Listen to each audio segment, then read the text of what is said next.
A Sand Springs man says a homeless village was stealing electricity from the community, and now that man needs help cleaning up and clearing out the area. Thanks so much for joining us at 6. I'm Shay Rossi. And I'm Rick Maron. Sarah's off tonight. We told you on Fox 23 News at 5, this site was used for 5 years as a homeless shelter, and according to the man, has turned into the epicenter of drugs and crime. Fox 23's Jade Morrow is live in the newsroom with the efforts to make this entire village be cleared out and cleaned up. Well, he says he's not just doing this to clean up his hometown, but to help his fellow neighbors who were affected by those who were homeless. And he says that those that were homeless were stealing electricity to run their village.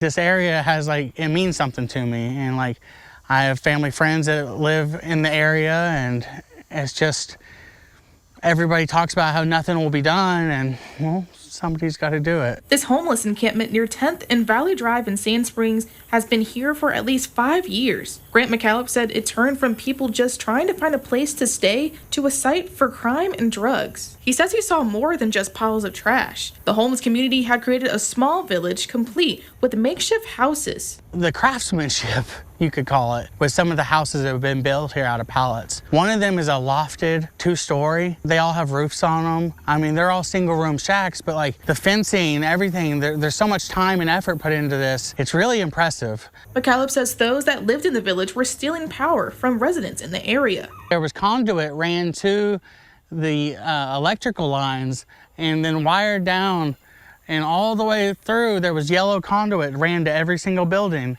and with outlets wired in, and they were stealing power.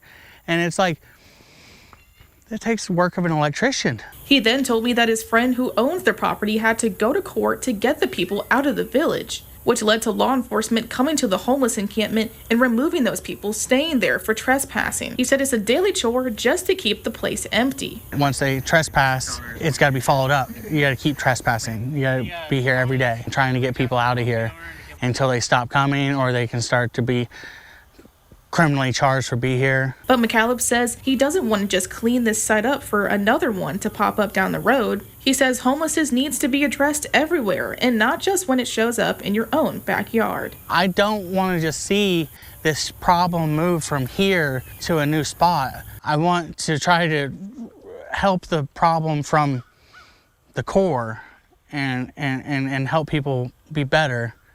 But this isn't a place to get better. This is only toxic at the time. McAllips is looking for any help with both materials and physical manpower. Now, you can reach out to him via email to help, and we have his email address under the story on our website at fox23.com. Live in the newsroom covering news that matters, I'm Jade Morrow, Fox 23 News. There was also a cat left behind on the property, and McAllips says he can't take the cat, but he has been feeding it. If you'd like to adopt the cat, you can reach out to him again. You'll find that email address to contact him on fox23.com.